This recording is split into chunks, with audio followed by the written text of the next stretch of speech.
They need to fix that voice. That voice sort of sounds like a scary movie voice.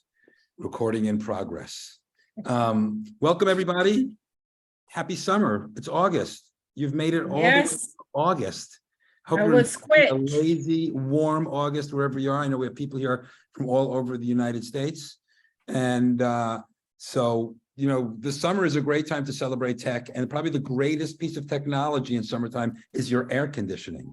Hard to think of it like a piece of technology, but it wasn't always a thing. It wasn't always a thing. Can you imagine that? And, you know, in Los Angeles too, there was certainly air conditioning was a much later addition. So we're going to get started. We have a couple more people coming in. Robin Wilson. All right. Who is here for their very first time? Who is the newbie? If you're here for the first time, Yes, put up your digital hands. Oh, but little Elijah. Elijah. Little That's Elijah Elijah. here. First time. So Nice to meet everyone. Hello. Elijah's our, I want to say not our, is our tech. I don't like to say new tech. I don't know what's the newer word in modern lexicon to say new tech. He's my new colleague. We've got to think of a better word for that. I don't Trainee. I don't know. We'll figure it I out. think you could probably teach us. CI raised their hand. Is this your first class, CI? Welcome. So everybody, as you know, this class goes to 12:30 p.m. this evening in the morning. So it's an 8-hour class. There will be a couple of tests in between. And CI and Elijah will be sending today. What should we get? Should we get pizza or how about Panda Express? I like Panda Express. How about send some Panda Express to everybody at around 6 o'clock tonight? I don't like Panda. It's not we got a real. no vote. We got a no It's not vote. real Asian food for me.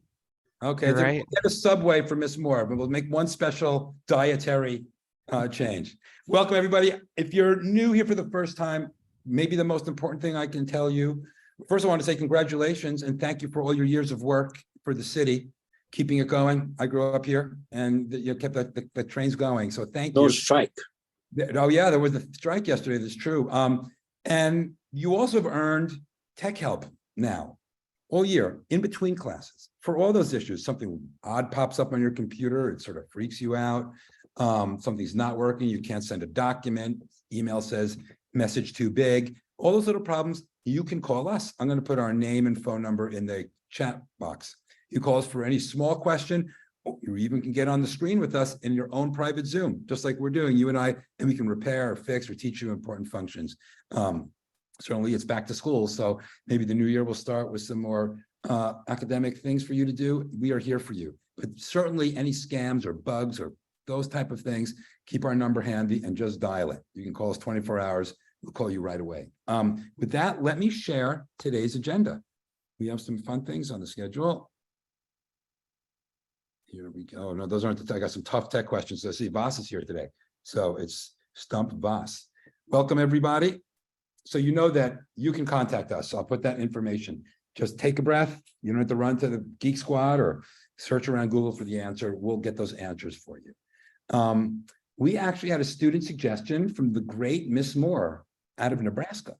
And that is a simple thing, but you know, I get asked this question a lot. We'll talk about it. How to turn on and off the flashlight on your phone. A little feature that's on your phone. For me, I use it usually when I drop something under the couch or between the cushion or in the car, in that space between, you know, the console and the right side of the driver's seat that falls right between there. It's a great little tool. One thing to think about though is turn it off. It does use a bunch of battery. We've had a group project here this year to build a personal password saver that you can have on your very own, just for you, and it can be shared online. And we've made some progress, so we'll review that. Our big AI update, for those that don't recall, AI is artificial intelligence. You hear about it all the time now. You hear about it a lot in regards to the writers and the actors striking and how this artificial intelligence, this computer intelligence can start making television shows and characters and things. Well, now it's not just an experiment, it's available to many Google Chrome users. And we'll show you how that looks on Google Chrome. We talked about this last month, but for all you still traveling summer folks that are using Wi-Fi, not at home and in odder places, could be the hotel, could be your Hyatt hotel room, or it could be the cruise ship, or it just could be a public Wi-Fi space wherever you're visiting or traveling. I even know somebody that took a tour on a bus in California, they had Wi-Fi on the bus. so they could stay. What's good to use that for and what is not good to use that for. Start to bring up the September talk. How do you keep your desktop clean? Are you a messy desktop? What was that sign on a analog desk in the office? A clean desk is a sign of a sick mind. Is your desktop clean enough? Do you have folders where you've grouped things into?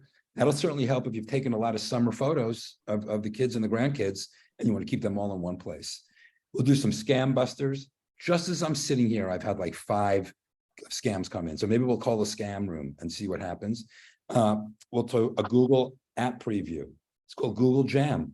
Every month we talk about all the great free apps in Google, Google Docs, Google Sheets, things that eliminate the need for you to pay something like Microsoft $69.99 a year, something that everybody uses. Well, the one we'll talk about is Google Jam, which is what's called a whiteboard, sort of a vision board. You know, you can make a board and you can place any element on that and outline your project. Could be a gardening project, for your yard, to a personal project. I want to talk about some things to buy. This is still a good window to buy accessories between now and full on back to school. So things like headsets, earbuds, wireless connections. We'll talk about some telemedicine, and then we'll do some tech jeopardy. I really try to stump people with questions today. So let us begin. Let's talk about Ms. Moore's suggestion. Who uses the flashlight on their phone? Who knows their phone has a flashlight? Who didn't know their phone has a flashlight? Who's ever used their phone to open a bottle of beer and it didn't work? Okay, well, it doesn't have a can opener. It definitely has a flashlight though. So does anybody this is the great divide. We were just talking about this. Who's an Android user? Everybody that uses an Android phone, raise your hand, be proud. We're here with you. We're with you. Okay, look, I see the Apple people are frowning. I know, let's put them in first class. They do deserve first class. And all you Apple users, iPhone users, raise your hand. Let's do it now. I knew it. I saw Pat Avalos, her hand went right up right away. And now she's looking at the camera. And so they both are great devices. They're sort of a miracle compared to what we were running around with. But they also have a flashlight on there. And on the Android phone, it's pretty easy. You can, on the very top of your Android, swipe down from the top and see a picture of a flashlight. And you can tap that and you can see on the back of your phone where the camera is, a light goes on. You can point that in the direction. It's a really good flashlight. I used it for projects and things, and then make sure to turn it off. On the iPhone, it's equally as simple. And I see some hands up. We're going to get to you in a second. Questions are always welcome. That's probably the main part of the meeting. On the iPhone, you can swipe down and look in the search and type in flashlight, and you'll see the flashlight app open up. And you can then engage your flashlight and turn it off. I think that's another thing is I've dropped the keys in my car, outside of the thing, and I'm just looking and I can't find it. Or my glasses are another one. These, the CVS readers seem to have like a magnet to carpet in a car. If they're on me, they go down and they find their way there.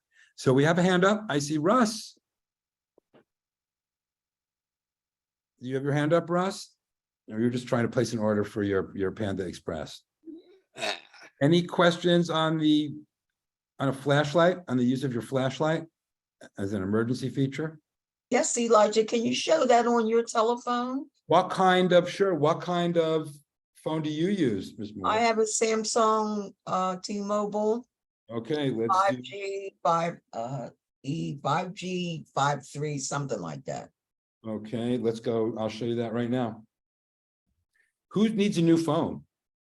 I need a new phone. It's time. The battery's going down. I watched the battery going down. And the Android I have, it's like $800. But I have no choice. I will tell you though, I like to buy them directly from, in my case, Verizon, as opposed to going to Best Buy. All right, here we go.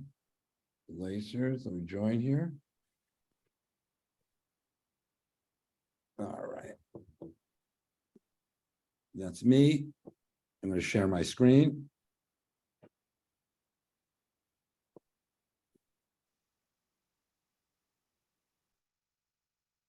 Okay, let me fix that.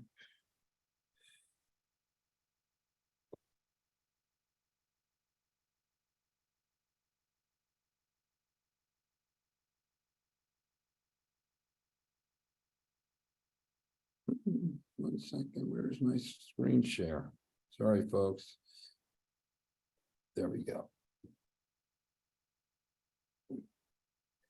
Miracle of modern science. There is the front of my Android. Now, what I can do is I could swipe the top down. And you could see a little picture of a gray flashlight up there. Where'd it go? I lost it. Oh, there it is, to the left on the second row under good vibrations. I can tap that, and that has turned my flashlight on.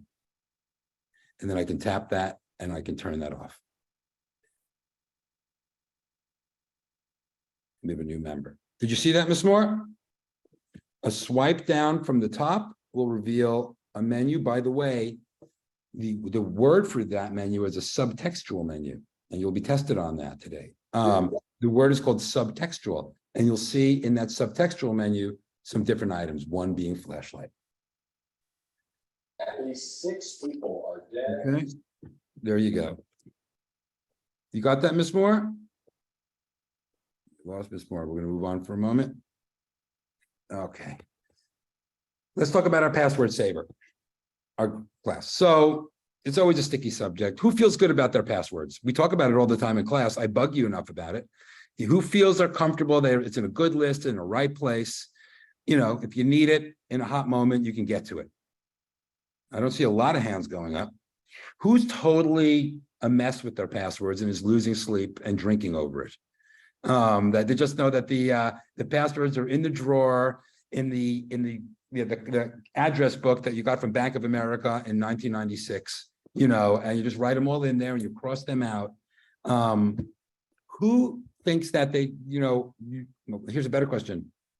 Who has passwords that no one else has?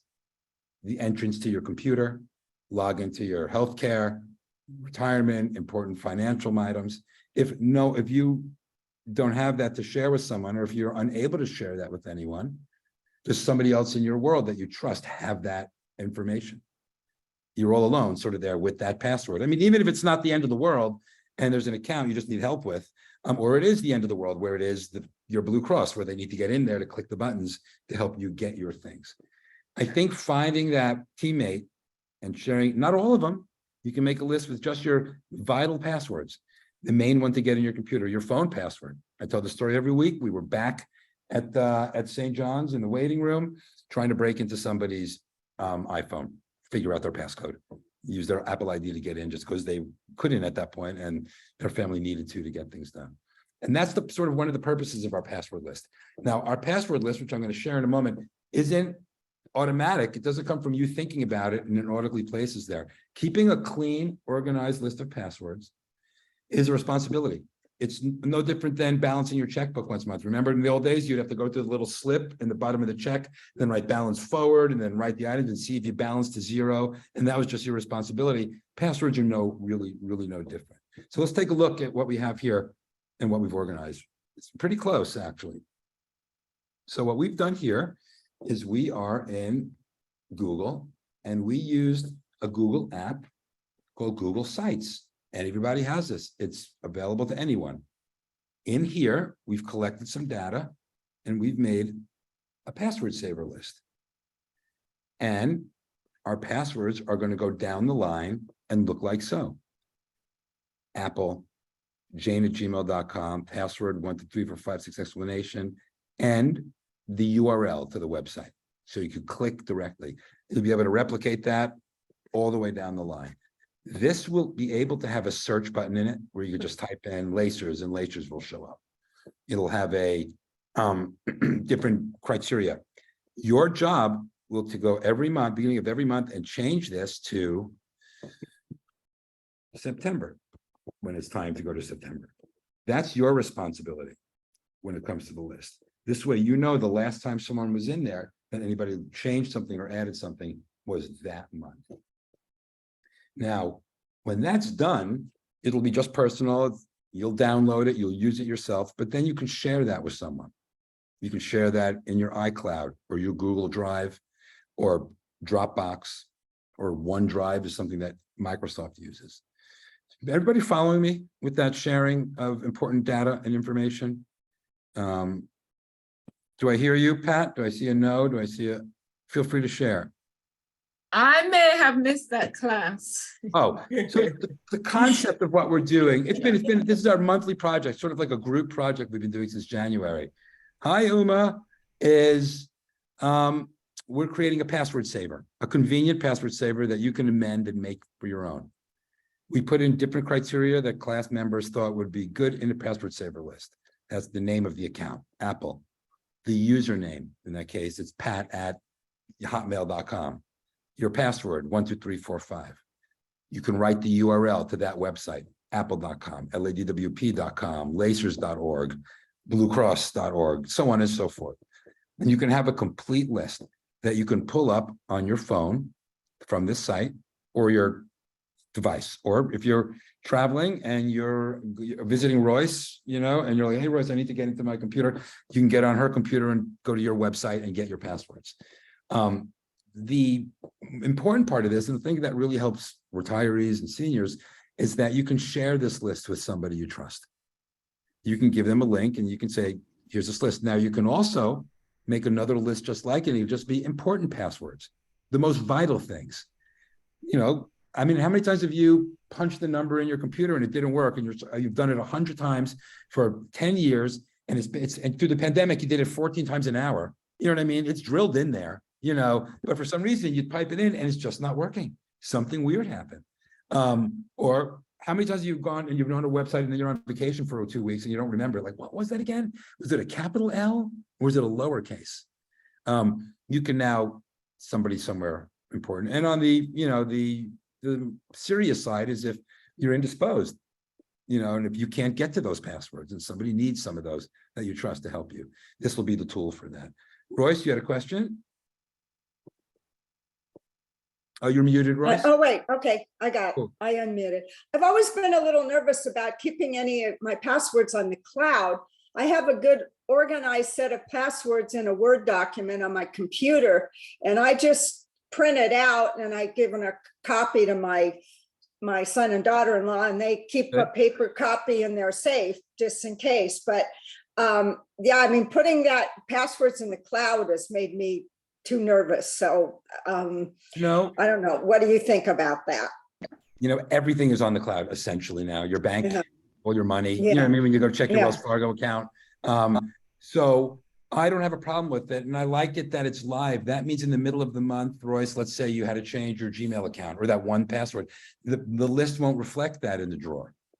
This list will show the updated passwords. Or what if you open up a new account and you just decided to do. Well, I do keep it up. I mean, every time there's a change, I print out a new list Yeah. and stuff. So I've passed all that. I don't okay. really do a whole lot of printing. I do have one paper copy, but it's probably a little dated at this point. It was probably, 6 months old. And it has pencil scratches on it. I Yeah. trust it. I trust, I just trust the cloud for this, especially Okay. something like this. Now, the Word document's a really good idea. You can put a password on a Word document. In Word, you can lock the document and make a password, Royce 1, 2. Yeah. And that means whoever has that password, you have a double protection. Okay. For what we're doing, you're gonna have to be able to sign into your Google account, and Yeah. then share that password. Now, the other thing is you could send that password to somebody, that list. You can also deny that. You can take away their sharing privileges. They can also print it. So I just like the idea of it. For example, I have 2 brothers, and we look after our 89-year-old mom, and she's got a bunch of passwords. And so we all share that password list, and we're all 3 dispersed over Okay. States. So Thank yeah, you. I trust it as much as I trust changing my passwords, using the right etiquette, not clicking bad links, all in that same world.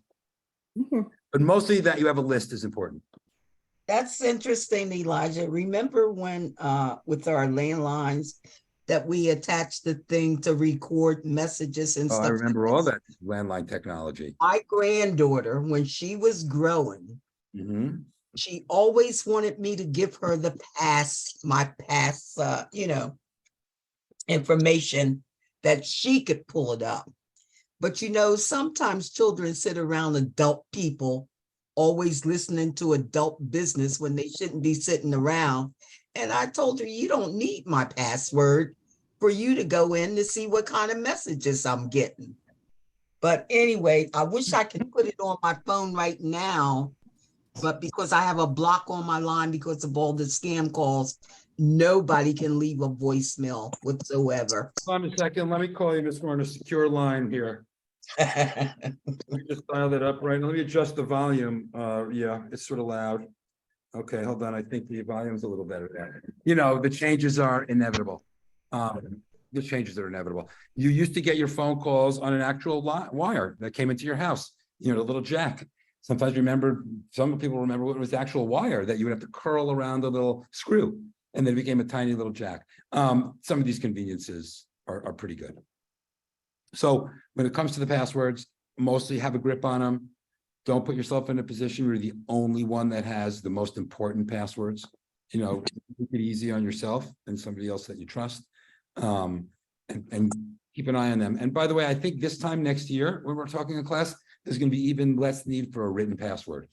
You know, ABC 1, 2, 3, 4, 5, 6. It'll be pretty much all biometrics. Who uses their fingerprint now or your face on a computer? Yeah, I do it. It works. It works. There's really no way around it per se. It sort of is the future, and it would be easier in some ways. And I think, you know, here's a little something. A lot of the technology, you know, the biometrics where you can, it's hello from Windows and you look in there and it opens the phone or your fingertip, it's all geared towards the driverless car. A lot of that technology is to gauge you in a vehicle. That's what they're mining for.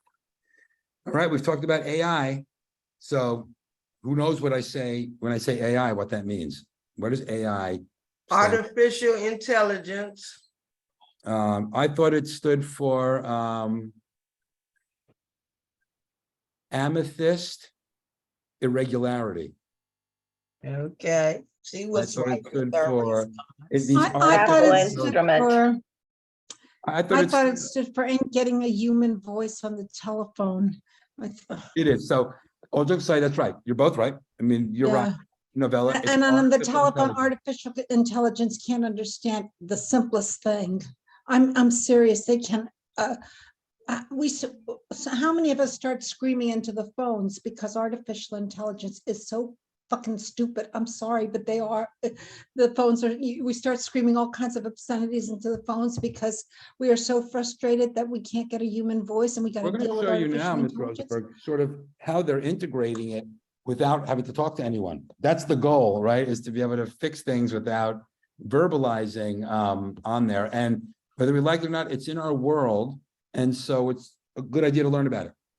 We've talked about in past classes, we've shown you this website called ChatGPT. Does anybody remember that? Yes. When you could type in, you could say, tell me a story about senior tech class students beating a scammer, or write me a poem about my favorite cat Fluffy, and how that worked. And that was Yeah, free. we've seen that. Came from Microsoft. Now it's finally been introduced to Google. It's part of the Google world. Who here has a Gmail account? Who has an email that ends in Gmail? I have one, but I don't really use it. If you did use it, and it's a good thing to have. I mean, Google has got a lot of, like, it democratized word processing. Kids would have to pay Microsoft for Microsoft Word, and then Google now offers something called Google Docs, which is free. And so students, no matter where you are and what kind of device they had, could type beautiful, perfect documents in line with anything you used in your career. So let's go share our screen, because Google was waiting. Obviously, Google has a lot to consider. They have a lot of users. So let's take a look at what the Google AI looks like in your search experience. It's already integrated into Bing, if anybody's using Microsoft Edge. Apple Safari will be next, and then I'm sure Firefox or whatever's left out there of the smaller browsers. Let's take a look, though. This is the future. It's like very few times you're right there in the future. Like you were there the first time voice answering machines came out with tape. You were like, you had a phone on the side of the wall or on your desk, and you're like, maybe I should buy that at the store. Like, it's very few moments that you're really seeing the beginning of a great change. And this group went from a typewriter, you know, to a word processor. So we certainly have seen all that change. Let's take a look at this. So I'm going to go into my Google account.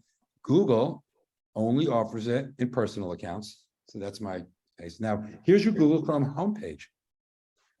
They're already starting to pitch it. Discover how Google AI is helping make flying more sustainable. You can try AI-powered overviews when you search. if you see a little beaker, do you all see that beaker on the upper right?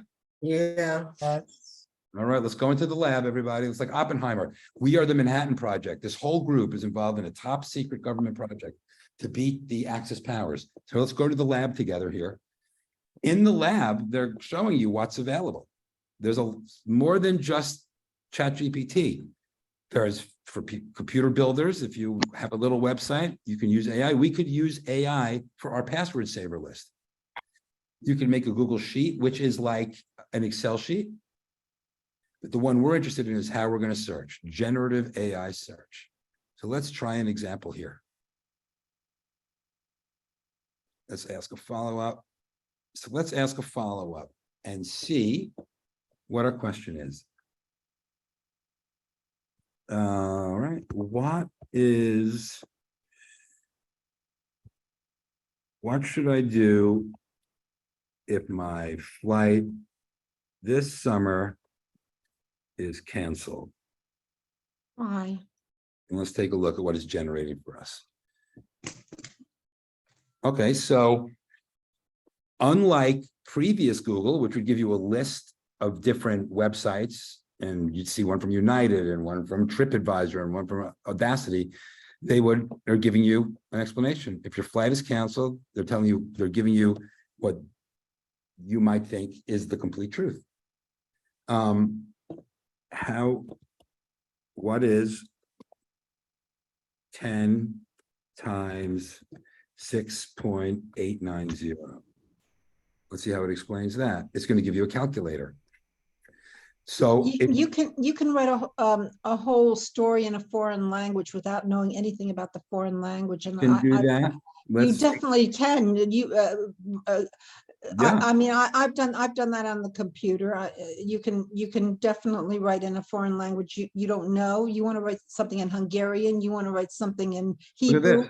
You can definitely do it without knowing a thing about the foreign language. Write a story in Hungarian Okay.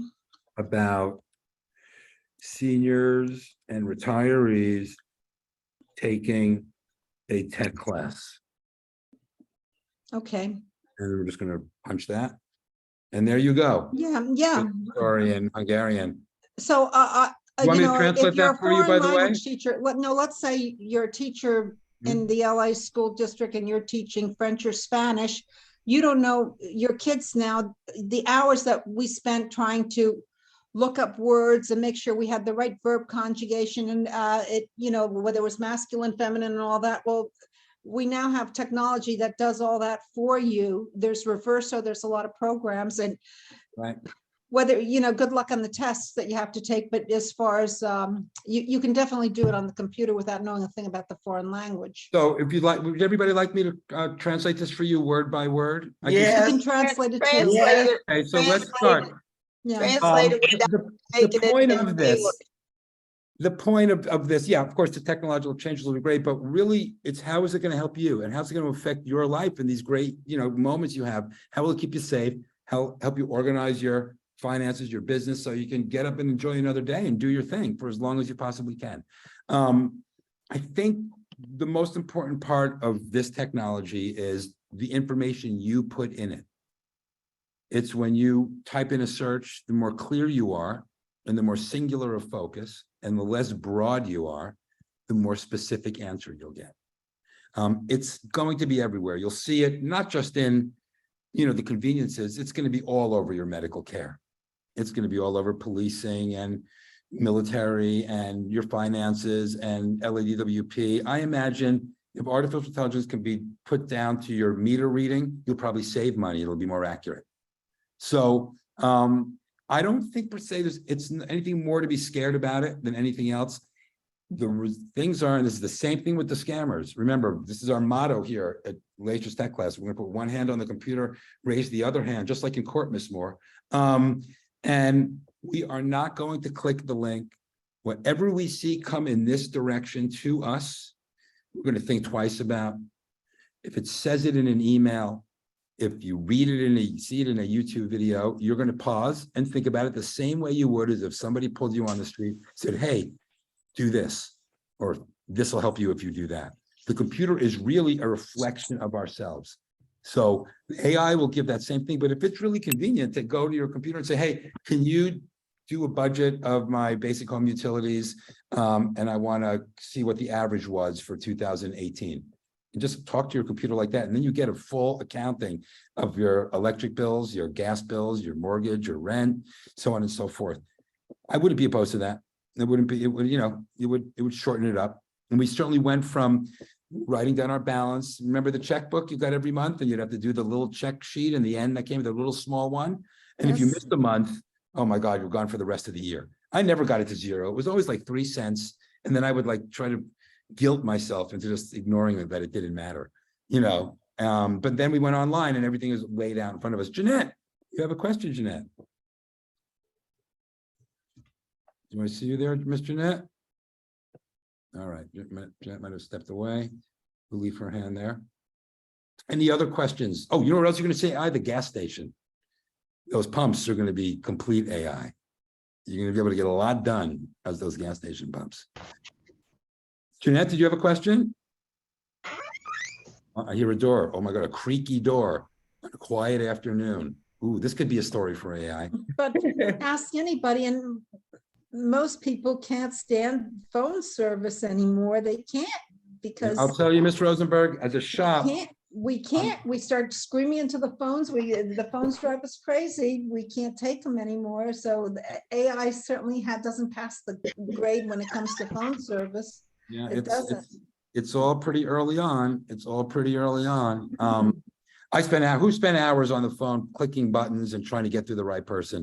I've spent hours. I've just really settled now where I use the chat feature a lot, and it really helps me. Like I use that AI bot. Who's ever done the? Anybody hear that? Yes, That was an alien. Oh my God. that we was AI. recorded in the That's Lacers AI. Tech class spaceship, like the Titan submarine. We are all floating alone throughout the universe now. Just like that movie. Who saw the movie Oppenheimer, by the way? Little digression. Talk about Yes, and So And, yeah, it's out there. Talk a about tech. number So of we're pe- all it's in this pissed together off. now. It hasn't opened in Japan yet. And Oh. We're no, gonna be careful. We're the not gonna thing talk is, politics, it totally Rosa. eliminates the fact that about 200,000 people were incinerated in Hiroshima. Rosa, we're just going to keep politics out of tech class, just because we all know the way the world is. Keep religion out of tech class too, please. I'm Yeah, going to try keep to, that of out. course. Keep that out, please. Yeah. So getting back to that movie was full of technology. They were able to build a town in a desert, like, you know, in 6 months. But getting back, we are on the good ship, tech class, and who's traveling? Who's going away? Who's got some more trips left in their summer? Who's going to be taking obviously their phone? Who's going to take an iPad with them, or a device of some sort? I am. Oh, wow, Linda. Okay, you're heading out of town. And when you get to that place, or when you're on the way to that place, you might want to connect that device to the local Wi-Fi, or the Wi-Fi at the airport, or on the airplane. or on That's the scary. Was that affirmative? Did I get a big yes there? Can I Yeah, ask, it's No, scary it's too because, noisy in you know, when you're airports. out of, It's too noisy. You can't is hear a it, thing in is it airports. worth it to install a VPN on your phone? No, that's not really going to change much. It's you know, the VPN blocks your IP address. So as you know, we'll discuss, you know, so what Peter's talking about is a VPN is a little app you can get, so nobody knows. When you use your phone and you go to a website, it sends a little signal and leaves some numbers on the place you're visiting. You go to sportsillustrated.com, they say, oh, computer number 16953 is reading an article. This VPN is supposedly supposed to block that number. I'm going to talk about when you know it's safe and when you're not, without having to do anything extracurricular. There are reasons to use a VPN, but I'm talking about the stuff in the airport, Peter, when you're running here, or you're 6 hours there, or overnight in a hotel there. So at the airport, or on the airplane, where you have to purchase it sometimes, you'll get a hotspot. It means that you can go to your Wi-Fi section on your Android or your Apple, look up for the Wi-Fi that's being provided in the area, and then you can click on that Wi-Fi. It could be United Airlines Wi-Fi, LAX Wi-Fi, Marriott, you know, wherever you're staying. Could be at a church or a Starbucks, and you use their Wi-Fi. Very often then, and this is important, you need to open the browser on your phone. If it's Apple, it would be Safari. If it's Android, it could be Google Chrome. And then you'll have to sign in, usually say, welcome to Starbucks, accept. and then you're on that network. If you're at a hotel, often there's instructions in the room. You know, your Wi-Fi network is Marriott Courtyard, Hawaii, and your passcode is room 179 and the first initial of your last name. So now you've established stronger connection with your device, your phone, your tablet, your computer. It's a little harder to get signal out if you're in a harder location. You can even be in the Hollywood Hills and you've seen that. You need to connect to your friend's Wi-Fi in their home to be able to get to the rest. That's not your Wi-Fi at your house. You have to consider that a public Wi-Fi. So the same behaviors that you would put forward in public using a public Wi-Fi is the same behaviors you walk in giving out information. So what would I not do on a public Wi-Fi? I would check my emails, I would check my messages, I'd watch videos, I'd have a video chat, I certainly phone call and do all those items. Would I check my Wells Fargo balance? No. My handy little app? I wouldn't. I would wait. Now, let's say you have to. People send money on Venmo now. I mean, that's just trillions of dollars are now sent on Venmo, and that's an app on your phone. Here's the little inside secret. The cellular connection that your phone comes with, you know, not the Wi-Fi, just the one you pay. Who's using Verizon? Give me a hand raise. Who's using T-Mobile? Who's using AT&T? Who took the phone from your brother and you don't know what the network is, you just keep using it in the pay. So the point is, each one of these has a pretty robust and secure network. If you're on their cellular network, that means you're just out and about. The app is safer to go to your Wells Fargo app than it would be at the public Wi-Fi. Now, that being a concern, hopefully you'll take care of as much banking as you can in advance, and those won't be sensitive things, but it could occur. Now, if you are at a hotel for a week or on a cruise ship for a week, I've heard these on cruises, that you can get the basic Wi-Fi that comes with your room, you know, your package, or you can get the private Wi-Fi network, which is like $9.99 a day or $19.99 a day. And that would be your own network. So if you're camped out somewhere for 2 weeks and you had a private network, I would certainly feel safe. If I was visiting Novella, Novella's going to invite me over for the big summer barbecue and she's going to say, you hang out here, then, and I wanted to use her Wi-Fi in her home. I certainly trust Novella. I certainly trust her Wi-Fi. Would I still go and go check my Wells Fargo bank? I would. You know I'm in her home. I trust her Wi-Fi. If I'm in someplace I don't really trust the Wi-Fi, even somebody I love dearly, but they're not so good, the modem and router has 2 pounds of dust on it, I don't know, then I wouldn't use that publicly. The main purpose of that connectivity is that you can get messages and make phone calls and get your flight schedule or get a message to the next place. It's not so much for personal banking or personal information. That would be better on a secured Wi-Fi network. In the interim, yes, please, Elijah. About the VPN not helping with the security on public networks, because it does add a layer of encryption to your traffic and data. The only downside is that not every public network allows you to use one. So if that's the case, it just won't let you connect and you have to turn it off to use the website. But like you said, if you're on a cruise or something that takes a long time and you don't have a choice, a VPN would add an extra layer of protection. So let's talk about what that IP address is. Let's take it a little further back. When I say, who's heard the word IP address? Is it everybody just mentioned it? It's almost like a social security number, like it or not. Who knows what that stands for? Your personal computer ID? It's close, but what is, Peter, you have your hand up? What does IP stand for? You're muted, Peter.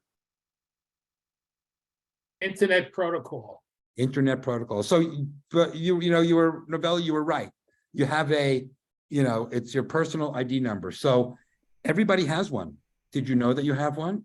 That could be the lotto number. I've heard a lot of people living the lottery this summer. $1 billion here, $750 million there. 2 people won in a small store downtown LA, $100 billion. That could be your number. Anybody could know their number. Not that it's that important, but anybody could know it. So let me share my screen and show it to you. I'm going to open up the browser, just Chrome. Oh, there's our story in Hungarian. And I'm just going to type in, what is my IP address? And right away, it's public. So Google advertises it. That's mine, 2603-8000. I like 8, that's an infinity number. So I got a couple eights in there. That's my IP address. That's it right there. So what Peter was talking about, what Elijah was talking about, and you could type that in. You go to your browser, what's my IP address, and you'll see your magical IP address is hiding that number. Why do people want that number? For a legitimate reason is it's advertising. They can see that, let's go to a name. They can see that Marilyn Wong has gone to this particular website having to deal with vacations to Paris, 10 times in the past week. So they can see that this number, this IP number has come in. So then they can say, hey, we have a computer that might be traveling to Paris. Why don't we send her some advertising? It happens very fast. And all of a sudden, Marilyn will start seeing a pop-up on her phone. Oh, look for this tour of Paris or this, vacation-related material to that specific trip. I think we've all noticed that. So one of the reasons people like to block that is because people that trade Bitcoin, those kind of cyber things. Hold on a second. I'll be right with you, Wanda. Who you sending love to? You sending love to all of us with that heart? Did you just see that? Wanda sent love. Oh, how sweet. I see it. Oh, that was sweet. We just got a heart in the middle of our meeting. Yeah, Thank that you, was Wanda. nice. Sharing the love. Thank Sharing the you. love. So we'll get to some questions. That was very sweet. So now the point of your IP address is you could block that. And the Bitcoin people, or people that gamble, who's heard of Bovada Casino? So online gambling is a thing. Like you can really be at a blackjack table. Imagine you're sitting here and I'm the dealer and you see in front of me the cards and you press a button and your card comes out and I deal with you. It's live blackjack, mostly to Southeast Asia, I believe. So that's illegal in California. You can't do that. You can't online gamble. But what people could do, the reason it gets blocked is somebody logs into the gambling site and they say, oh, this IP address is in Monrovia. We can't let them do that. If you use a VPN, it can block your IP address potentially, and they'll not know where your computer is from. So it gets a little sticky. I'm a big fan of just keeping it straight and keeping it honest. Wanda, you had your hand up? You have your hand up? Yeah, I was wanting to know, my daughter's getting ready to go to France. So what you're saying is she shouldn't check her like balance on her account and things like that while she's there on her phone. So I wonder what you're saying is your daughter's traveling overseas. Yeah. And you want to know if it's safe for her to check the balance on her, her going to her bank account and make sure everything is in the right place. Right. So the couple of questions that she'd want to check, Wanda, is one, what her plan is. So if you're with Verizon, everybody should know this. In the old days, you'd have to call up and change your plan for 3 weeks. I need the overseas plan going to Paris or who knows where you're going, anywhere. You can make those choices on your phone. So your daughter should first check with her provider what the international call plan options they have are. It might be cheaper if you buy a package for a week and there'll be a tab in her settings. Then when she gets to her place, you'll notice if you've ever traveled overseas, you go from T-Mobile and it'll say like Nextel or like something France, or you'll see the name of the local wireless carrier in that country on your phone. When you're in those places, if she's in a safe Wi-Fi environment, in a hotel with a private Wi-Fi, that would be a moment to check. If not, if she was using her cellular connection. But the safest for your daughter to be in the hotel or a friend's house that has a good, safe, just like you have a Wi-Fi connection in your house. Wanda's Wi-Fi, password 12345. And not frequently, and to not do it frequently, because when you're traveling, sometimes you have I tend to here, I'm checking every 7 minutes. Like it's like a martini. Oh, there's money in there. I can relax now. But the point is that when you're traveling, not to be, as on top of that, make sure you do your work in advance. Do it before you go. Yeah. Yeah, or check in every 3 weeks, or every 2 weeks, or every Thursday is when you check. Who remembers traveler's checks? Thomas Cook's traveler's checks. Who remembers going to the store and getting the little package of traveler's checks? Yes. I always knew it was vacation when I saw that roll lying around the house. Getting to go there. Don't they Any other still come questions? in handy? Don't they still come in handy? I haven't used them in so many I don't years. think they make them anymore. I think they've Oh, gone the way okay. of, yeah, they've gone the way of most paper goods. Okay. American Express. I'm sure if you found one, it'd still be honored, but. Well, I haven't used them in a lot of years, just like I have some foreign currency. I was wondering if I can take them somewhere and get the money Ms. for 'em. Moore, do you keep that foreign currency in the safe, in the kitchen, underneath the refrigerator? I keep it with other Oh, things no, that, no, I'm kidding, I'm kidding, I'm I, kidding. I keep it in other things. Is it paper or coins? It's Yeah, oh, paper now we're getting, now Ms. Moore. coins. When my son was in the military station in Korea and with the Persian Gulf and stuff, he came back with the paper and the coins, and I've always held on to them. Well, I think you can convert the paper. They won't take coins. Okay, Okay, so for our next class project, we're gonna be a currency trader website. And we're gonna get 10%, Ms. Moore, of everything that you trade in. Well, Hey, in LA, I go to LA Currency. They have Yeah. different branches. I remember Okay. those stores. Let's take a look at this. Let's take a look at the screen for a moment. Because the scam emails are coming in hot and fast. yes, For a prize, can you see this particular email? I'll be right with you, Wanda. That says it's from the Geek Squad. yes. So first, over here, what would tell you, what visual clue would give you pause to take this seriously? Try to take a look at that for a moment. What would say, this isn't so right. The SQ, Where are you, the numbers? no, up top is not lined up. That's clue number one. This entire feature is nothing's lined up. The 1888 isn't lined up. Going down here, can you see the, if you have any questions, is indented from services? Same thing under thanks. All this is fake. The other thing that you could see, if you wanted to go further, is that is the name they want to send the email from. You can have an email, let me Latonian, you can have Wanda Collins' email, but you could change your name, Wanda, to ice cream store, but still have your email, and your name is now ice cream store. You know, if that was what you wanted to do. So it says here, Geek Squad customer service at Google Groups. So it's a fake. It's a But complete it fake. also says that this message is from a mailing list. That should be Another one, exactly. Not to me, it's to a whole bunch of people. right. Now let's take this one step further. If you see this, who in class thinks we should unsubscribe? Raise your hands. Let me take a look. Who thinks you just go get rid of that? Oh, Novella, I taught you better than that, Novella. I wouldn't unsubscribe if I never subscribed to it. It's a scam, so no matter what you click, they're collecting information. Remember, what's that line? When you call a collection agency, remember, you're calling a collection agency. Everything we ask you will be used to collect the debt. You know that horrible thing that you have to hear from those debt collectors. Well, fraudsters are the same thing. Everything they have here is a way, if I click unsubscribe, it's not going to work. It's just dead. What they want us to do is call this number. So let's oblige them. And let's call this number and see if we can get a scammer on the line.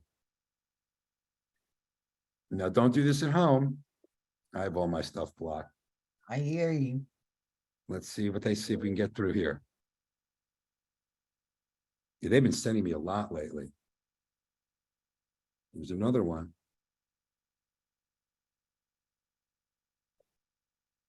Andy. Ooh, we might have a live one.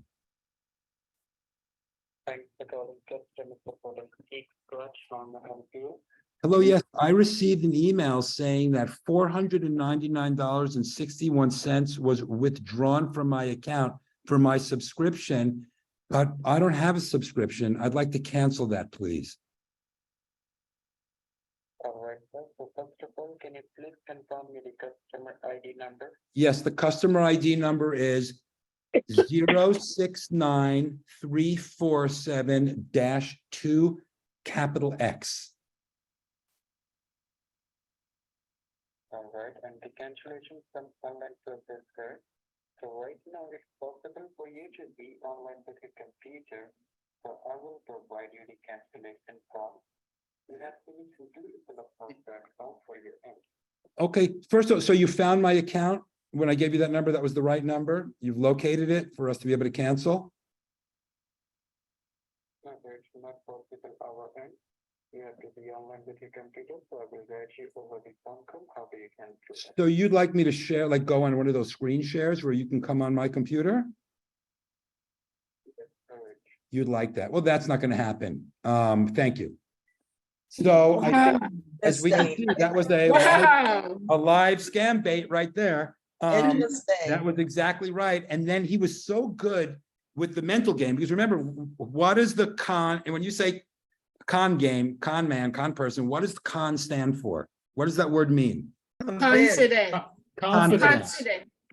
That's why those Bernie Madoff stories are always so close to home, like, because it's somebody you know that you really trusted, that you had confidence in, that you did the thing. So when I said, I made up that number. When I said, is that number correct?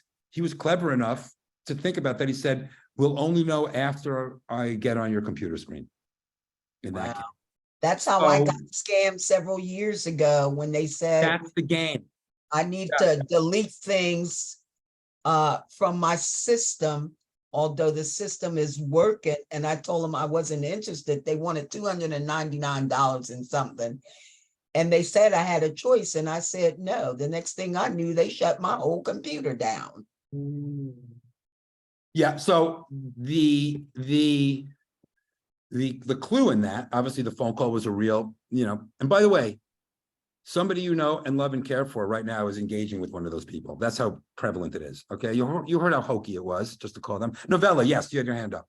So you should not unsubscribe. What should you do? Just delete? Delete the email. So just delete. Let me go back and show that to you again. Just go in. I'm looking through these things. This is my junk mail folder. And I open it up. The best thing I can do right here is just delete it. Is just get rid of it. It's all fraudulent. It's all phony. A matter of fact, most emails, here's a normal email. Let's see if I have an email, for example, I want to see if I have a link here. So if I go here and I get one of these, I want to do something, get started. I don't click these links. I'll go directly to the website, to my Google Wells Fargo. So my contact information changed. I won't go and click update contact information and go follow that link. I'll go to the internet and I'll go to wellsfargo.com. In my case, I have it saved here. And I'll make sure I go to the exact website and then I'll sign in and then I'll look under messages. I'm really, really wary about clicking those links. Maybe some of them are good and maybe some of them you have to. But I think I think that's where they get people, is the convenience. Charlene, you have your hand up. Yes, I had a question. When you hear about these people taking over a whole company or a city and their funds, and they hold them hostage till they pay them money, how are they able to Ransomware. do that? So this is fascinating. It happens all the time, like Stockton Police Department. LAUSD's hack was bigger than anybody knew. And so who asked that question, by the way? What's in that, Charlene? Charlene, that was a good question. I'll get to you in a moment, Gloria. Oh, look, mom's new iPhone. I love some of these guests that are just joining us. Let me make a little brief announcement. Hello, everybody. Welcome, welcome. If you just came to the meeting, please put your name in the chat so we know who you are. We see mom's new iPhone. We want to know what mom was lucky enough to get a new iPhone. Please put that in there for a moment. Look at something.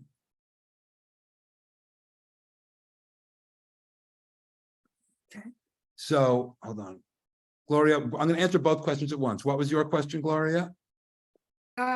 Previous, you said to put these emails into spam. That doesn't work either. So there's no way to just get rid of them. No, just delete them. They're just collected trash, just like your mailbox. You're still getting the flyers in the mail. They'll just won't stop. The more you delete them, the more they will go away. The more you read them, the more you're seen as a retriever. And idea of sales and scams is if I hit you 100 times and you read it 100 times, you delete it. On that 101st time, you might click it. So delete them and move on from them. Elijah, what Yeah. about the ones that don't give you an option to unsubscribe? Should you just send it to spam? Delete it, just delete them. There's very few that are legitimate. You could join a group and then you have an unsubscribe button. But if you don't know the company, let's say, you read a website from one politician you liked, and now that list got sold 1,000 times and you're getting emails from politicians from every part of the country for causes, whatever, you got on a list that sort of says that you probably think this way because you viewed this webpage. They're just going to keep coming. It's better to just delete those. And by the way, we are heading into a political season. The box is going to be full. Drag them to the trash if you don't want them. Just delete them. Don't engage. The idea is engagement. The idea is to get a senior or retiree to read it 1,000 times. On that 1,001st time, you'll start to take it seriously. But they have the fact that you called them, they have your phone number now. They can text you. Who wants the secret? Who wants the secret way to block that? Peter, do you want a little text secret? It's only between you and me, Peter. I'm not sharing with this okay, I'll share it with Pat A and Novella. That's all. And you can. I don't know, maybe Joyce's iPad as well. And Linda Wilson, she's been with us for the class for years. The trick is *67. Right, okay. Click *67, that blocks.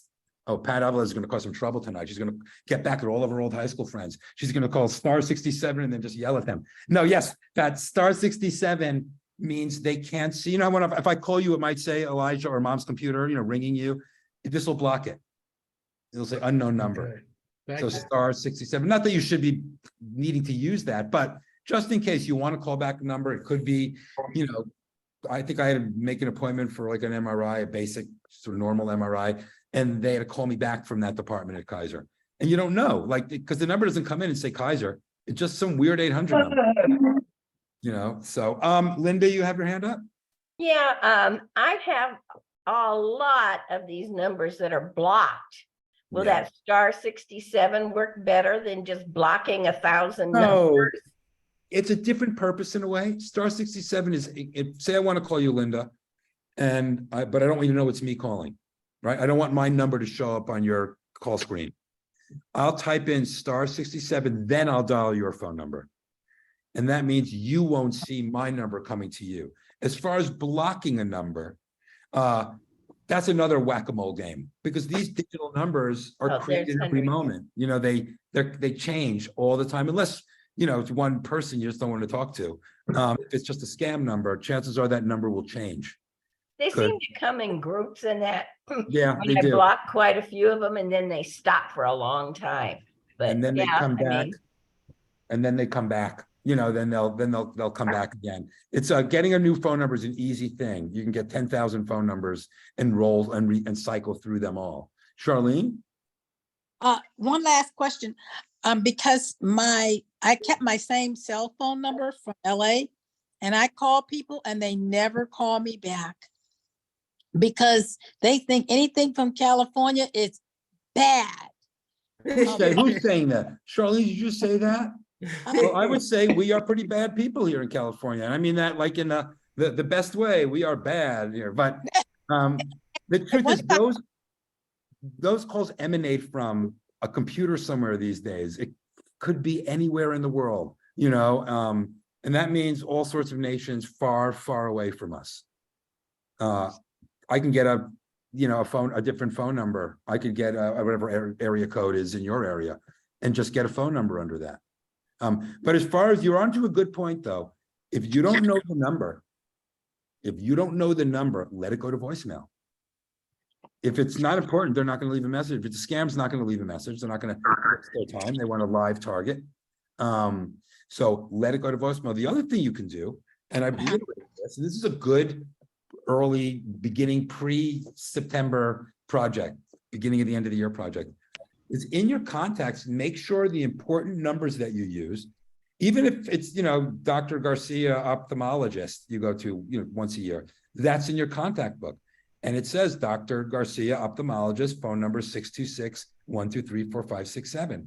This way, when you dial that number or that number calls you, it's a time for the dental cleaning, you'll know what that number is connected to. You won't have random numbers. I get lazy, you know, I like have one client from lately that's been calling me from Connecticut. So I see the 209, but I'm not sure, you know, I should sit down. I should go, Bruce is 209 123 4567. It would help you. Remember, on the more attention you give stuff on the computer, the more it's going to give you back attention. So the more times you click junk mail and emails that you shouldn't know about, the more of that stuff you're going to get. That's the nature of advertising. Elijah, Yes, oh, please. I'm sorry, one other thing. About 5 a.m. in the morning, I get a call and I'm thinking, you know, for me, if some call comes in early in the morning or late at night, it's not good. Anyway, I answer it because I'm thinking maybe my daughter, whatever. So I answer it. And the guy tells me he's calling from the United States Postal Service and they have a package for me here that comes to my address here in North Carolina. And but he says it's from California. And we're calling to tell you that we're opening it. Because anything from California, we open before it gets sent to the person because there's a lot of drugs coming in. Unbelievable. 5 o'clock. And he has the FBI there next to him. So he says. And they're opening my package, which is it's just it was a mixer. You know, everybody, I've heard that once you retire, like Charlene in the group, some people get side gigs. I didn't know smuggling drugs across the United States was your new side gig, Charlene. I didn't know that. So that's unbelievable. And they're scary, right? They're scary. They're scary. I mean, because, and they're not techs, they're pure con people. It's pure scam. But don't answer the phone next time. But I would understand at 5 in the morning, you would think something's wrong. You know, like heaven forbid you want to get to that phone and they play on that. But if you don't know the number and you let it go through. It was really the FBI because when I got the package, it was open. Unbelievable. Because they're having problems with drugs from California. Unbelievable. You just don't know what, yeah, that is. That's crazy. That's crazy. That's some story, Charlene. So what was in the package that they Oh, well, opened? we don't want to know. Well, because, you know, the Postal Service scans a lot of stuff. I've learned that even when we send letters through and whatever, that they scan the letters where they keep a record of things like that, because it's gotten so Postal Service workers, not all of them, have gotten so crooked that you can't even trust the workers anymore. Let me ask you a question. Who actually uses snail mail that much these days? Like really, how often do you put a stamp on an envelope anymore? I mean, I do for birthday cards, get well Yeah, cards, that's sweet. sympathy cards. I do every month. what about LADWP bill, or, you know, are they paid online direct, or do you still, some people still write a check and put it in the envelope and get it in the Bank mailbox? sends it. Just send Excuse it me? to the bank, so use a bank. I Use a still bank. use checks. I still use checks. I don't trust online when it's a large dollar amount, like for my mortgage.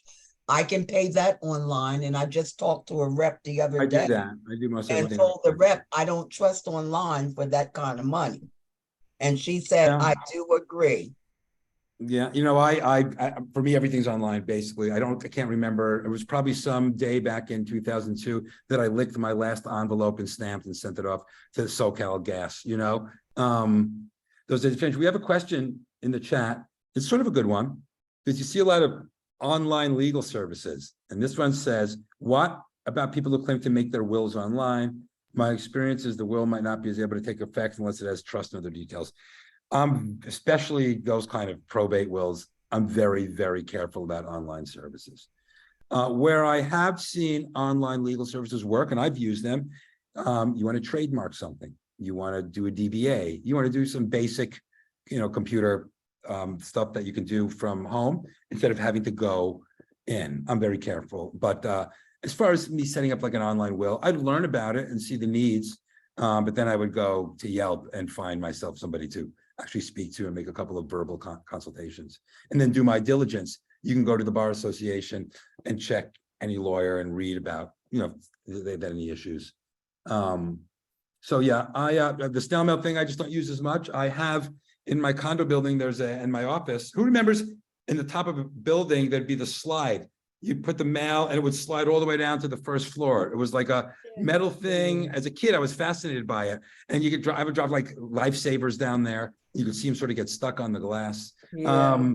So we've come a long way. Who remembers the air tube when you'd go to the bank and there would be rows and rows of drive-through tellers and you'd have a round tube and you'd put your money in there and you sort of put it in escrow for 6 minutes while it was going through all those.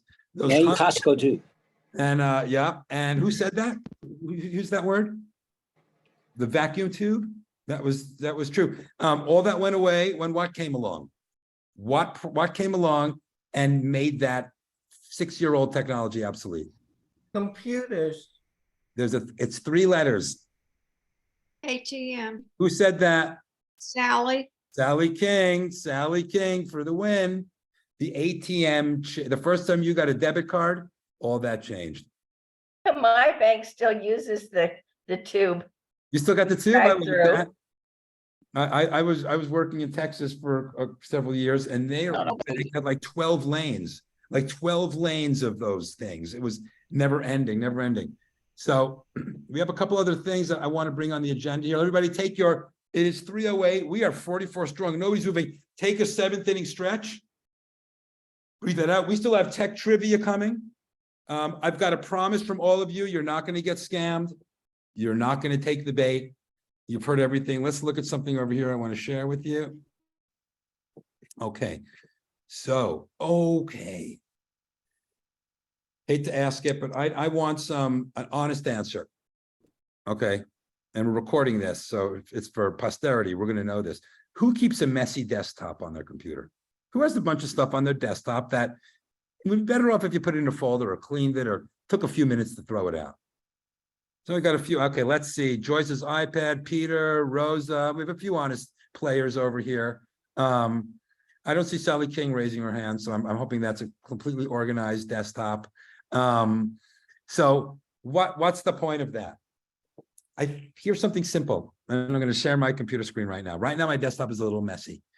I'm using a Mac, but I can have Elijah share his Windows computer in a moment. So here's my desktop. Let me just minimize some of this stuff. Right now, it's a little messy, folks. You see all that stuff? Gloria will be right with you. So there's just stuff scattered. This is the good side.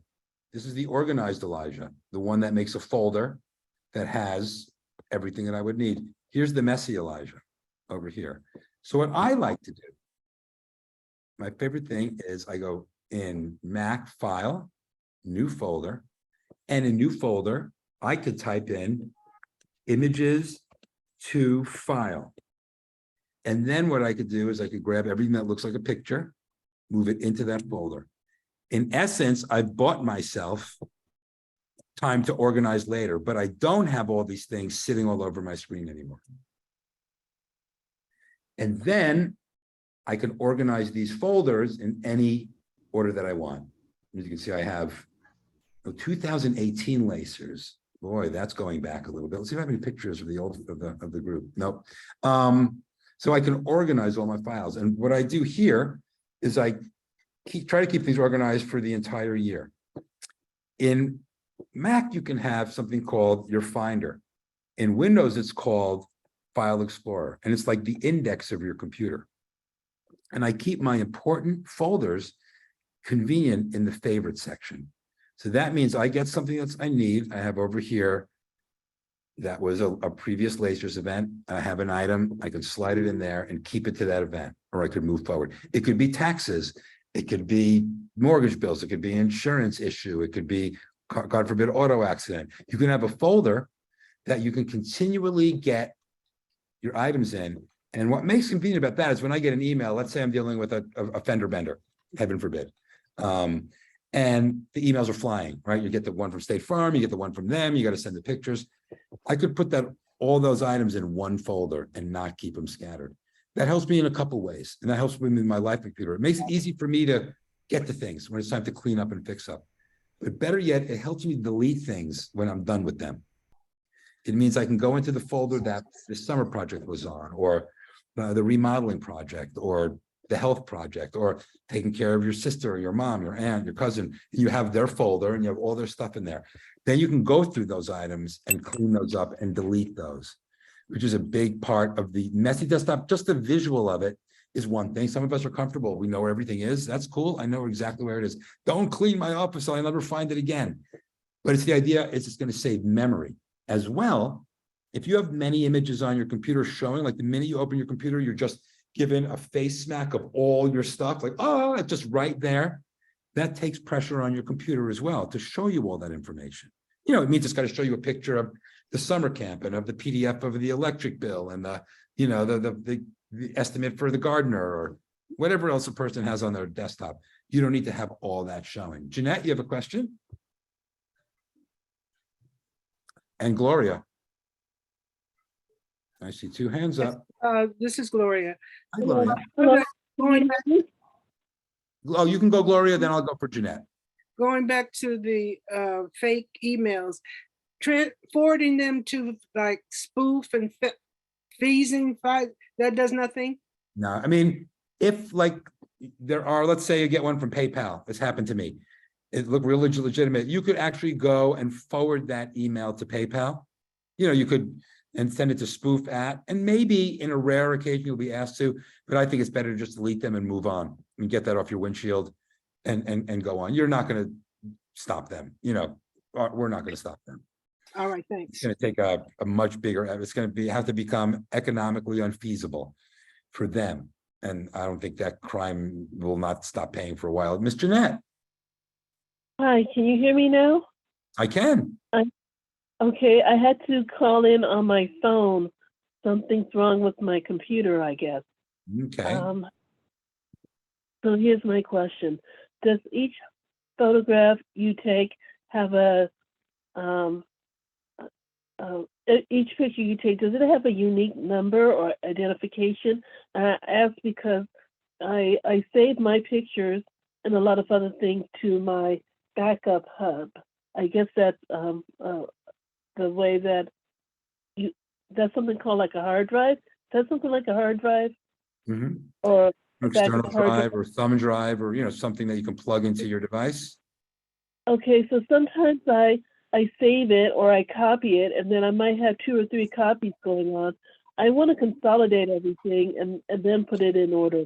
If I try to put everything together on one folder and it starts telling me I have 2 or 3 copies, does that mean it is 2 or 3 copies, or is it just the same one picture with the same numbers? It's the same picture. It's 3 different copies of the same picture. You bring up a great point, Jeanette, and we should talk about photo organization in the next class. So if we take photos, you know, like with your phone, you're just snapping away, and you save them as simple images, just JPEGs. It'll be hard to organize them or index them. But if you save those same photos in Apple Photos or Google Photos, for example, it will automatically organize those. Now, when you take a picture with your phone, the phone assigns it a number, or the Google Photos assigns it a number, which means it'll say image, maybe the date, 08/08/23/116. The next one will be 117, 118, and so on and so forth. We can manually go into each photo and go and change those and write, you know, summer camp 2023. When you use a photo app like Google and Apple iCloud, they have wonderful utilities. Those are features, those are tools that you can use within there that can spot identical photos. And by the way, what's the software feature they're using to be able to figure out which photos are the same? AI, artificial intelligence. These are the subtle ways all that moves. So I'll be able to go, let me see if I can find something here to share my screen with. So I'm going to go to Google. It's a great feature, Jeanette. And let's go to Google Photos. And then look, oh yeah, this is going to work. Oh, look at my little cat. I miss him so. So if you can see, is this Google Photos? No, this is Apple Photos, doesn't matter. Google has the same thing. There's a tab that says duplicates on the left. You see that? Look at those duplicates. So there are of the same picture that was at my birthday. So I can go merge those three. I somehow imported them twice. There's my dad. I somehow uploaded over a couple of times, once in 2014, 2015, a snapshot I found of him in the service. So I don't need both of those taking up space. I can merge those two items and put those together. And that's a great feature. If we go here to Google, and let's go to Google Photos. Do I have to use Google to do this? Yeah, I think I've only really seen it in Google and Apple Photos. So you go to Google Photos. Mhm. What is it? You have to go to that 3 rows of 3 dots. Yeah, exactly. That grid, those are your Apple, pardon me, your Google apps, all the toys you get with Google. And in there, you'll see photos. I think it looks like that. I don't currently have any duplicate photos, but if I did, I'd see a tab that would say duplicate photos. Oh. Okay. So it and then doesn't matter if it came from your camera or from your exactly. cell phone. Let's say I downloaded one from my camera, and then you and I were at the event, Jeanette, and then I emailed you a copy and you saved that as well. So you got the same picture twice, the one that I sent you and the one that you took. This would be able to figure that out and put them both together and save me a lot of space. By the way, that's a good thing, Jeanette. It's a good tool. Windows has a feature too, has a photos feature. By the way, before we go on to tech trivia, I've got some tough questions because all of our geniuses are here today. And so I really try to pour on the intellectual tech steam. But I want to tell you that if there's one thing you do this week to help your phone life or your computer life, is that's delete a video that you don't need. Go through your screenshots and find that one video of the floor at Arby's that you took by mistake. You know, the one that is scanning like this and this, and it's nowhere, it's nothing. If you really want to clean your stuff up and you just keep an eye on it, and you're sitting there bored at the airport where you're waiting for your flight to Maui. I know Linda's going away to Maui for 6 months. She just bought a lovely beach house estate. We're all invited, by the way. And so that's a good time to delete the bad videos. One video is like 1,000 texts. It's like 50 pictures. So an errant video, and I am sure there's a lot of errant videos. We all take them, you know, or maybe you did something a while back that you don't need. You can delete that. You could remove that. Those are good handheld things. Quick question. We do telemedicine every month. Somebody did post something interesting. Sometimes when you get a call back from your medical provider, they will have a different number, and it might say St. John's or Kaiser or Cedars or so on and so forth. But we talk about telemedicine. Anybody do any telemedicine this month? Have any stories, any troubles, you're all healthy, you haven't had to visit the doctor? Our recommendation for those of you that haven't done it is if you're going to have a telemedicine appointment, which we know is a growing thing, like it or not, maybe you can find out from your provider, whether it's your local doctor or it's a Kaiser size HMO, how the recording presentation works. This way, often they can take you to a place in your website. Let's say you're a Kaiser or so-and-so healthcare. You log into your account. You can check your computer. You can make sure the camera's working, the speaker's working. You can sometimes do that just like 20 minutes before the meeting or half an hour before the meeting. So another thing to think about in those telemedicine meetings right now, I see everybody sitting out here. And obviously if I'm speaking, anybody in the room could hear me, but the information coming into me, sometimes it's nice if I put on a headset, and that might even mean in my own house, you know, if I don't want everybody to hear, you know, what the medical person is telling me, what the physician is telling me. Get a little cheapy headset, you know, that you plug into that little port on the side of your device with the phone, you know, the teeny little one, that hasn't changed in 30 years. Remember the old Sony with the little one that sat in your ear, the ivory one with the little wire, and it'd be on the transistor radio, and listen to the baseball game. You might want to think about that, that you might not want the people, anybody around you, just to have to hear everything that the doctor offers back or your medical person offers back. And that's another thing. We are in this last couple of weeks of back to school. So right now, if you went to Ralph's or you went to Staples or any of those places, you'll see sort of like a weenie back to school section. It's like they put some of the marble notebooks out and the erasers, but in about 2 or 3 weeks, they're going to start coming out. You're going to start seeing big displays. And that's when things get a little more expensive. So if you needed a headset, the kind of headset that you can find in the Staples, what is the impulse items? When you leave, they have cables and all those, non-brand items. Now's not a bad time to buy those. To change that headset out, get a new charger wire for your device, because in about 2 weeks, every kid's going to go in there. They're going to, those prices will go up even further. All right. Yeah, Rosa said a lot of photos are looked at and once no more. That's so funny. She wants, so a girl holding 50 people up. I mean, well, I go all the time and I don't think it's rude. I just sort of get along, but you're at the market and you're making the beeline to the register and you see that space open, like you're going to beat the other guy with the big cart and you've got 4 items and there's somebody sitting there on the phone and they're just sort of walking and ambling back and forth and like, I don't know which side to cut through. And then of course the guy with the cart and the 40 items gets right to my space. But you can't say, oh, by the way, never flip out in public. Never, because there's a camera everywhere. There's no need to get mad at the Ralph's person anymore. There's a camera everywhere. Keep our cool tech class retirees. We are on camera. All right, we are on camera for some tech trivia. We are giving $10 Amazon gift cards out this month for your back to school supplies. I've got to do this right. I know sometimes I'm late with my gifts, so I appreciate that, but everybody gets their cards. Are we ready for some tech trivia? Now, there can be no Googling. We now have a secret AI robot in everybody's apartment. I want you to know, Gloria Coleman, there's a little camera watching your screen right now. If you go on Google and look, it comes in as a charge at the end of the year on your retirement with Lacers. You'll see mine is 22 cents. So you have to be very, very careful about Googling. So let's go through these questions. I'm looking forward to this. I try to get some doozies for you. There's summer-related tech questions. It's our last month of summer. September is going to be a really packed tech class because when we start talking about the new year and that work is pretty exciting. But let me share my screen. Here we go. Let me open up my questions. Let's test them today. Tech Jeopardy. All right. Question number 1. This is for the Los Angeles files among us, which you all are. This theater is still in existence. This building is still very much in existence.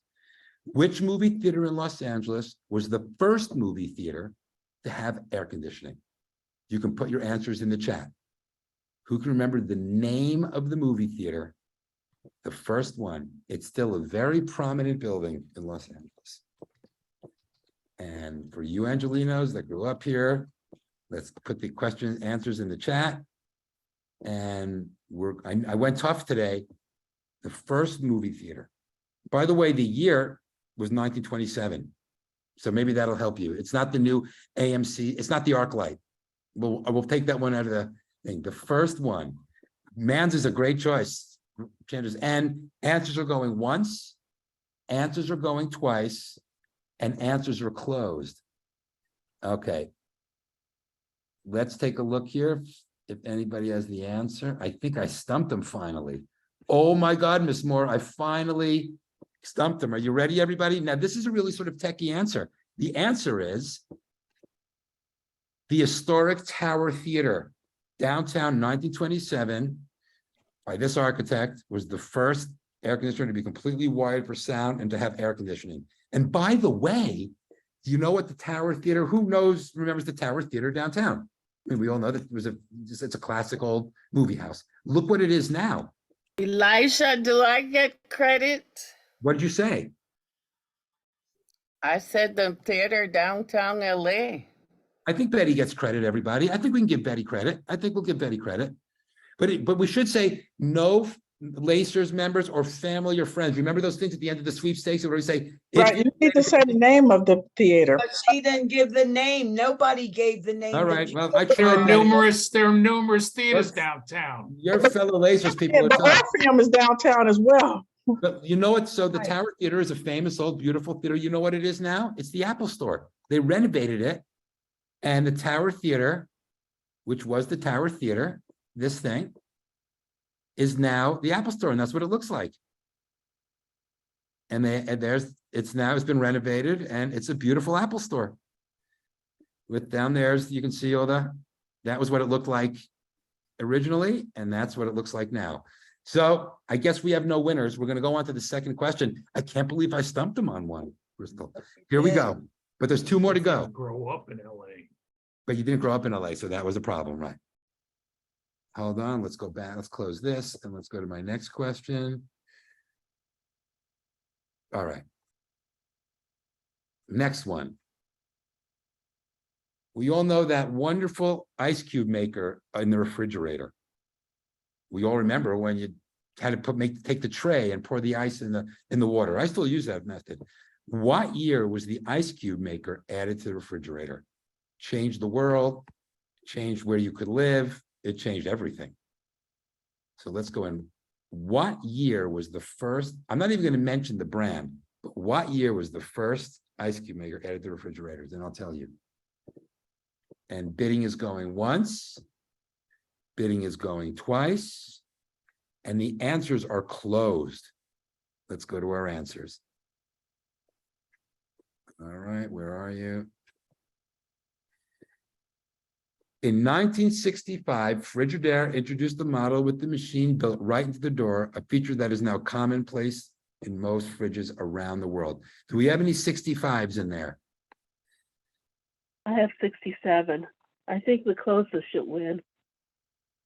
Because you're the closest. If I am the closest. Voss put 14. Seems like you're stumping everybody today, Elijah. I stumped everybody. Well, we have one more to go. We have one more to go. And then we're going to then I have a way for everybody to win. Are you ready? Redemption time. What year did 7-Eleven come out with the cool Slurpee? The fabulous summer Slurpee, pure artificial goodness for $1.29. You can have a little treat in your mouth on a hot summer day. And the price is the same whether you're coming from Pomona to the Pacific Palisades. Get your answers in. What year did the Slurpee become a thing? All right, let me look. And answers are going once. Oh, we have a winner. We definitely have a winner. Answers are going twice. And bidding is closed. All righty. I think we might have a couple of winners in here. Let me look. Okay, here comes the answer. Slurpee is a brand name for a carbonated slushie sold by 7-Eleven. The brand first originated in 1966. Yep. Brenda's a winner. We have a bunch of winners. Boy, we have some Slurpee fans here. We ought to hang sometime. Robin, if I would have known you were a Slurpee fan like me, I would have called on you more. Brenda, another winner. Thank you. And Russ is another winner. Well, then again, I see Russ hanging out at the 7-Eleven all the time. So Russ is another winner. So we have 3 winners. We have Robin Wilson. Robin Wilson's a winner as well. Okay, we're going to write down all your winners. So that's a bunch of gift cards coming your way. Now, we aren't here until 11:30 tonight, but Crystal does have to go and take care of a few things. So let me put up our closing panel for one moment. Please put suggestions. Oh, by the way, let me do this. In the chat of subjects you want to speak about next month. I'm here for you all month long. I'm putting our number in the chat right now and the email. So look at that, write that down, put that in a sticky right next to your computer and put this email down. You are all entitled to an hour of tech time with the shop. You can go in your computers personally. You can do your own private tune-up. You can ask questions that you don't want to ask in public. That is all, you're entitled to all of that. And I'm told to remind you of that. We are waiting here to have a session just with you on your issues. Let me open up a presentation for Crystal of what's upcoming. So, hey, can we give it a loud end of summer, end of August, hand of applause to the Lacers team for getting through 7 months of this? And keep the thing together for yourselves. The fountain of youth is you. It's knowledge, it's information, it's finding the tech teacher wrong and opposing me. That's the beauty of it all, right? So thank you for being so full of spirit and life. Let me get this presentation up before I just keep rambling. And I'd like to say, while that's coming up, the Slurpees were good, but they sure did give you brain freeze. Oh yeah, we love a good brain freeze. We love a And good, sorry, my question earlier in the class was, how do we translate from another language to English? Like if something's written in Spanish, how do we translate it to English? Can you Google explain that? Translate, Jeanette, is the lifesaver of lifesavers. And we'll go over that. Like we saw Hungarian, Google Translate has changed everything. I'm going to let Crystal get on with this for a moment and we will talk more. That's fine. I didn't realize I had animation on there. Okay, we got it. We're looking good. Yeah, this is for September month. Actually, for this month, we have a lot of things going on for the month of August. If you all haven't registered, on Friday, we have the Anthem Sydney app webinar this Friday. We have Silver Sneakers next week, which is a webinar. Fitness Made Simple classes also, and Silver and Fit this week. So we do have classes this month that you can still register for. For September, please register if you haven't done so for the Next Mom Computer Tech class. Hush, this is my dog whining. The Fitness Made Simple class, September the 20th. The Anthem Benefits webinar, which they will be talking about their transportation benefit on September the 27th. Please register for that. And then our next upcoming brain health classes. Please register. Back over to you, Elijah. All right, everybody got your stuff? All right, well, thank you for hanging out with us for another mid of the week hangout. We're the birds. You might be healthy in summer outside, but we like hanging out here with gummy bears and talking tech. We have a lot of subjects next month. We're just busy now. The hammock is still hanging, everybody. So go outside, take it in. No, Elijah, they need umbrellas now. It's raining. It started to rain here. Can you believe this group is so powerful? It brought rain to Los Angeles in August. So our spaceship tech class has landed successfully. So I'll give you my movie reviews on the way out. You're welcome to leave. We can stop our recording now. I think Crystal did that already. So we're good on that. My movie review, I didn't see Barbie. I want to see Barbie. I just haven't gotten around to it. My girlfriend said it was delightful and she had her feelings about it, but I did see Oppenheimer. It was really great. Epic movies, whatever you agree with or not, are epic